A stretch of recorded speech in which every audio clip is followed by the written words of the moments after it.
What does the Bridge Community Center offer for the youth of Worcester? In the Bridge Community Center and the academy we're trying to attach to it, the main point is to give all of the different outreach and activist partners in the city a way to network and a home for those activist activities. And so we have all of these programs here that run, like the Worcester Free Fridge Project, like Crash Course Creations, like Jubilee Careers Academy. And what they do is they use this space to network and raise funds to keep this building up and standing and part of our heritage, and also provide a bridge to the future for young Worcester people who would like to be entrepreneurs but don't have access to the same resources as some of us do. Now, what can young people learn there? What kind of training does the Bridge provide for them? Well, so far, I can say for sure that I've seen several young people come up through our activist and outreach community to go from just being volunteers to running their own programs here. And so in short term, it has definitely provided them with an education in organizing and an education in community outreach. But going forward, several of those students have found ways to use those organizing skills to provide profit for themselves. So we're talking about artists, young artists who did not understand the gallery system. And now because of their partnership with El Salon, they are aware of all the ins and outs of the gallery system, how to market themselves, how commissions work, what kind of access that they might have in one area of the city versus another, and so on. And that's just an example of one kind of trade that we're allowing kids to get an education in here. And there's other trades, though. I mean, you guys, you have kind of like an auto body shop, or is it specifically to fix up custom cars? Like, what is the automotive section there? So in our basement, we have Crash Course Creations. That's directed by Dan Ford. And he is kind of a visionary on this whole project so far.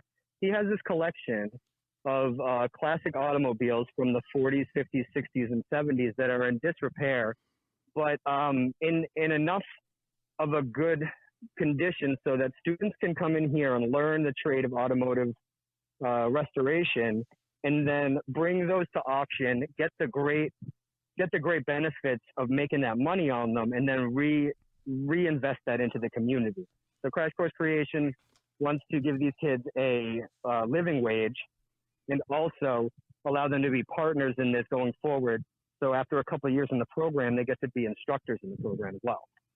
And then there's other stuff too, besides the art program and the Crash Course program. Yes. You guys have other programs there for trade, right? To teach them practical skills and trades, right? Yes. So the long-term viability of this building relies greatly on the construction trades, and we have had so many people reach out with their construction skills to help the activists here to repair and make stopgap measures to keep this building standing while we can source the funds to buy it. And the main thing that we want to build into this building to provide for that partnership is a co-working space for local unions and even far-flung unions, like say the Roofers Union in Canton. You know, if they want to come out here and do some outreach and network on projects in Worcester, they might need a home base for a couple of days, and they're welcome to come in here and use this co-working space for union and trade apprenticeships, or even just for pre-apprenticeship programs, which is a way that we can get kids in high school, in trade schools, into actual projects to make a wage to get their education as well. And on top of that, you guys are, I think you mentioned to me when we spoke earlier, you have some restaurants that have signed on to help with a culinary program too, right? Yes. So one of the things that we want to do here as well, and we've gotten a lot of support from the local restaurant industry, We want to create a teaching restaurant that is a way for younger people to get into the restaurant industry earlier and get their ServSafe certification and receive training from very influential chefs in our local culinary attitudes. You know, we're talking about people who also drag themselves up from the bottom. And I'm talking to all of these chefs in all of these Worcester restaurants who would love to come down and teach if we can just find a way to give them the space to do it. And at the same time, this could be a very lucrative, very beautiful part of Worcester's culture as well, because if this restaurant consortium can be organized by us and given control over the space, we can build it out to be one of the best looking restaurant tap rooms in the city, and every brand gets to be in there. So basically, the bridge is just trying to train young people for skills that they can use for the rest of their life. That's correct. Yeah. And so the problem is, though, that you are now facing eviction from that space, right? What are the details on that? Well, there's a lot of moving parts and a lot of things that we're working really hard with our lawyers and everyone else involved to understand. But my understanding is that we have until this weekend to match a very large offer on this building of almost $1 million. But we don't know who this real estate company is who made the offer on this building, and we don't know what they want to do with it. So we're very worried that they're going to buy this piece of land with the Miss Worcester Diner on it, and with this beautiful factory from 1886, and just level it. Well, God knows what they would do with it. But we have a plan going forward, and we think that if everyone wants to come down and hear it in person on Saturday at our block party, we can tell everybody about the moving pieces in this and how they can get involved to help as well. And I think that once whoever is trying to buy this building hears this plan, they might want to partner with us, or they might want to work with the owners of this building to get some other real estate close by so they can capitalize on the kind of economic development we're talking about from this project. So this block party is going to be happening tomorrow on Saturday. What are the details on that? How can people come down there and find out, get more info about the bridge? The whole idea is that everyone's welcome to come down for the rest of the day today and help us finish. We're getting very, very close to having this place looking beautiful. I'm about to have a stage dropped off for it. But tomorrow, starting at noon, we'll be running a whole entertainment program where we'll have a lot of local artists, comedians, musicians, and public speakers come tell everybody why this is so important to them and to this community. We also invite all of the elected officials that represent this district and Worcester in general down to come and see us. We'd love to talk to you about how you can help. I would really love to hear all the different ways that the state can direct all of this big stimulus package into this neighborhood so we can provide a rising tide for all ships. And has anybody from the city provided any kind of support or shown their support for you? Anyone from City Hall or anyone from the state? Well, this situation has been developing, and we have fielded calls from a lot of our city council here and a lot of our state representation. I don't want to make anybody uncomfortable about sharing their support, but I do believe Congressman McGovern is okay with me telling everyone that he has his campaign office across the street, and he is very in support of this project, and he's reached out to me personally to ask how he can help.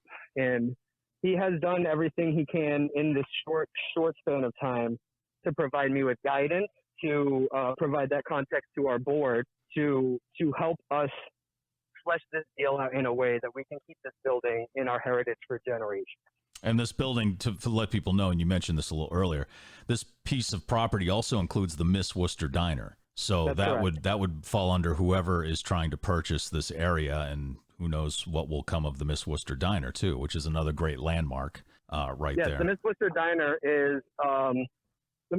Diner is one of the most important cultural landmarks in this city. It tells the whole story of Worcester, soup to nuts. It tells our industrial past, it tells our entrepreneurial future, and it tells about our chance we have right now to capitalize on all of this economic development and secure a way forward for all of the people in this community that want to get on board and carry all of this momentum forward into economic development for the whole city and the whole community.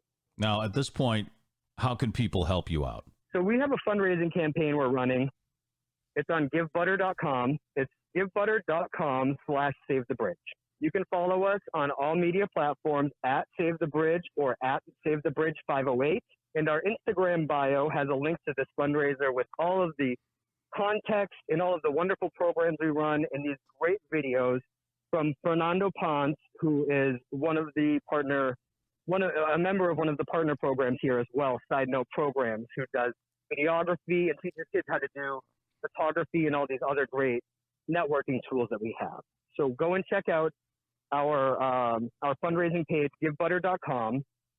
There's a wonderful promotional raffle situation whereby if you can give $5, we can get you a chance in our raffle with over $12,000 in donated prizes from Worcester local businesses. And I want you to know every one of these businesses is well aware of our plans for this building, and they all have reached out with so much overwhelming support and cannot wait to get in on this deal to make this happen. That's fantastic. All right. And then also then there's the block party tomorrow on Saturday. People can come there. Now, what are the times? So the block party will start at noon. Mm-hmm. We're going to have our food truck run by Trevor Della Parra, who is an Army veteran and South American immigrant as well. He is making jerk chicken all day long and all of the other fixings inside. I can tell you right now, this is the most amazing jerk chicken in my life that I've ever tried. And so we're going to be here at noon until about 8 p.m., but people are welcome to stay and talk to us about how we feel or what we'd like to do going forward after that. And we will have a COVID safety team on site available to address your concerns too if you feel unsafe, so that we can address those concerns in real time. Hand sanitation stations, and we'll have PPE available and first aid available. And also we're going to have an information booth so that anybody who has questions about all the programming we run here or how to get involved, we can get them set up with the right information. That's great. So if you know where the Miss Worcester Diner is, it's right next to it, right there on Southbridge Street. And I encourage everybody to head down there and to learn about this place. Once you learn about what they can do here and how they're going to help the youth in the community, which is the future of this community or the future of this state or the country or the world, the future in general. So I encourage everyone to find out more about this. And John Powers, thank you very much for taking the time. I know you're super busy these days, so thank you so much for taking the time to explain to us what's going on over there at the bridge. Hey, thank you so much for sharing our story, Mr. Shu. Really appreciate it. Always love to hear your show. Always love to hear your voice. That's one more time, givebutter.com/SaveTheBridge. All of the details about what we do here and how you can help are right there. And if you want to come down on Saturday to 300 South Bridge Street, the Miss Worcester Diner and Sergeant Card Company, we're having a party all day from noon to 8 p.m.